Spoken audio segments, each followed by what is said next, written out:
హైదరాబాద్ లో మరోసారి హైడ్రా కూల్చివేతలు చేపట్టింది. మియాపూర్లోని సర్వే నంబర్ 100లో భారీ అక్రమ నిర్మాణాన్ని నిర్మిస్తున్నారు.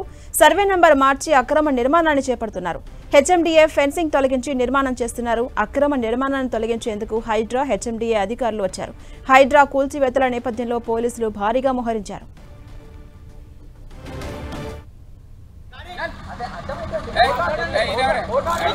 మీడియా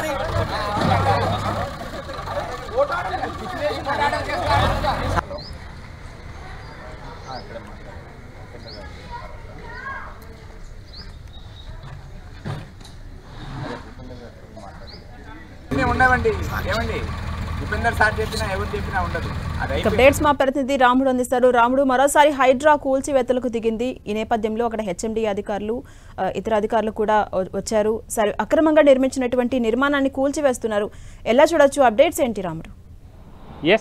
హైదరాబాద్ నగరంలో హైడ్రా ఇటీవల కూల్చివేతల వేగాన్ని పెంచింది. అనేక ప్రాంతాల్లో ఉండేటువంటి భూములు కబ్జాకు అయినటువంటి అది ప్రభుత్వానికి సంబంధించినటువంటి భూములతో పాటు అందరికీ సంబంధించినటువంటి పార్కులు కానీ రోడ్లు కానీ కబ్జా అయినప్పుడు వాటన్నిటిని కూడా తొలగించేటువంటి ప్రయత్నం చేస్తుంది. మియాపూర్లో ఉండేటువంటి మనం చూస్తున్నటువంటి సర్వే నెంబర్ 100కు సంబంధించి అది ప్రభుత్వ భూమి. ఇటీవల కాలంలో కూడా అది కబ్జాకు గురైంది. అప్పటికి దానికి చుట్టూ ఫెన్సింగ్ వేశారు. ఇటీవల కాలంలో దాన్ని తొలగించి కొందరు లోపలికి వచ్చి నిర్మాణాలు చేస్తున్నారనేటువంటి ఆరోపణల నేపథ్యంలో హెచ్ఎండిఏకి సంబంధించినటువంటి అధికారులు కానీ మిగతా ఇటు హైడ్రాకి సంబంధించినటువంటి అధికారులు పూర్తి స్థాయిలో వాటిని పరిశీలించి ఈరోజు ఉదయం నుంచి కూల్చివేతలు చేస్తున్నారు. అక్కడ ఉండేటువంటి భారీ నిర్మాణం కంపౌండ్ వాల్తో పాటు ఆ నిర్మాణం కూడా కొంత లోపలికి వచ్చినట్టుగా తెలుస్తుంది. అవసరమైతే ఆ నిర్మాణాన్ని కూడా పూర్తి స్థాయిలో కూల్చివేయాలని నిర్ణయించారు అధికారులు. లేదంటే సగం వరకు ఎంతవరకు లోపలికి వచ్చిందో అంతవరకు కూల్చివేయాలని. ప్రధానంగా మనం చూస్తే నిర్మాణాలు ఇటీవల కాలంలో చాలా ఎక్కువగా వేగంగా చేపట్టడానికి అవకాశం ఉన్నటువంటి టెక్నాలజీ యూజ్ చేస్తున్నారు. కాబట్టి తక్కువ సమయంలో వేగంగా నిర్మాణం చేసి పూర్తి చేసి అందులోకి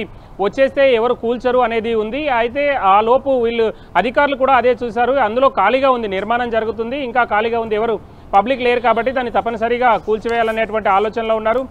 దాదాపు 100 సర్వే నెంబర్కు సంబంధించి మిగతా పక్కన ఉండేటువంటి ఇతర సర్వే నెంబర్లకు సంబంధించినటువంటి అనుమతులను చూపించి ఆ సర్వే నెంబర్లో నిర్మాణాలు చేస్తున్నట్టుగా అధికారులు గుర్తించడం జరిగింది. ప్రధానంగా మనం చూస్తే ఇటు అమీన్పూర్కు సంబంధించినటువంటి మున్సిపల్ సర్వే నెంబర్ 307, 308లో పర్మిషన్ తీసుకొని ఆ పర్మిషన్లను ఇక్కడ చూపించి క్షేత్రస్థాయిలో ఉండేటువంటి జిహెచ్ఎంసీ అధికారులను కానీ ఇతర మున్సిపల్ అధికారులను కానీ బ్లాక్ చేస్తూ నిర్మాణాలు చేస్తున్నారు. ఆ తర్వాత ఫిర్యాదులు అందుకున్నటువంటి అధికారులు వాటన్నిటిని కూడా ఈరోజు కూల్చివేస్తున్నారు. ఈ కూల్చివేతలు మరికొద్ది టైం కొనసాగేటువంటి అవకాశం ఉంది.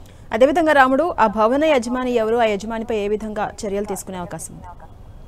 అంటే దీనికి సంబంధించి వాళ్ళు కొనుగోలు చేశారా భూమి, లేదంటే ఎవరు అమ్మారు, ఏ విధంగా జరుగుతుంది అనేటువంటి అంశాలను కూడా హైడ్రా బ్యాక్ఎండ్లో పూర్తి వివరాలు సేకరిస్తుంది.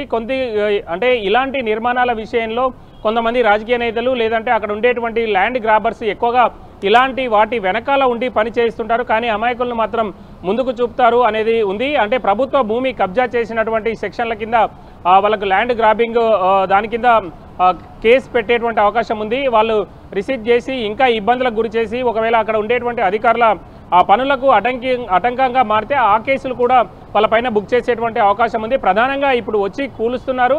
అక్కడ వాళ్ళు అడ్డుకోవడానికి వస్తే పోలీసులు అదేవిధంగా హైడ్రాకు సంబంధించినటువంటి వాళ్ళు ఎక్కువ మంది ఉన్నారు కాబట్టి వాళ్ళని తీసుకెళ్లి పక్కన నిల్చోబెట్టారు. వాళ్ళు పూర్తి స్థాయిలో అడ్డంకిగా మారితే మాత్రం వాళ్ళని అరెస్ట్ చేసి పోలీస్ స్టేషన్కు తరలించేటువంటి అవకాశం ఉంది. అదేవిధంగా ల్యాండ్ గ్రాబింగ్ సంబంధించినటువంటి కేసులు కూడా పెట్టేటువంటి అవకాశం ఉంది.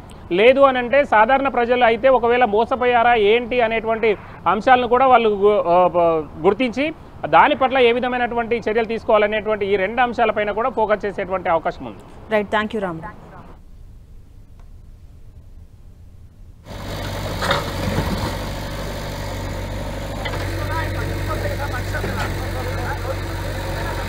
పట్టుకుంటే ఏడైతుంది